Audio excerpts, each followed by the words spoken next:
ધરપકડ એટલા માટે કરવા આવી કે એમનો પ્રોટોકોલ ભંગ થઈ ગયો ચાલુ સભામાં અમે બોલ્યા, પણ અમે જ્યારે 1.5 વર્ષથી બધાને મળીને બોલે છે ત્યારે તો કોઈ સિરિયસલી લેતો નથી, અને આજે અમે સભામાં બોલ્યા તો એમનો પ્રોટોકોલ ભંગ થઈ ગયો. તો મારો એટલો જ કહેવાનું છે, તમે એટલી પ્રોટોકોલને પડેલી હોય તો તમે પહેલા જ કેમ એક્શન નહીં લેતા જ્યારે અમે 1.5 મહિનાથી ધક્કા ખાતા હતા ત્યારે? જ્યારે તમે મુખ્યમંત્રીને રજૂઆત કરી ત્યારે મુખ્યમંત્રી દ્વારા શું કહેવામાં આવ્યું?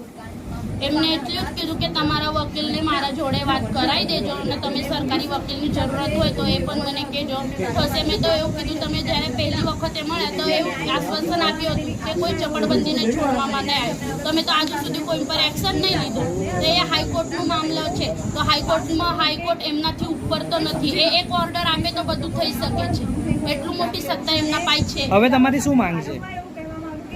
માંગ તો 1.5 વર્ષથી કરી રહ્યું છું, પણ અમને નહીં લાગતી કે માંગ થશે. હવે તમારી શું તમને એવું લાગી રહ્યું છે કે મુખ્યમંત્રીને રજૂઆત કરી તો તમને ન્યાય મળશે?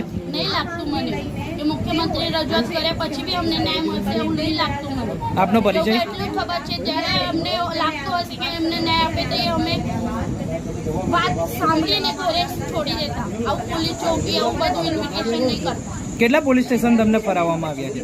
પાની ગેટનો યા ભદ્દર કચેરી. આપનો પરિચય? સરલા સિંહ.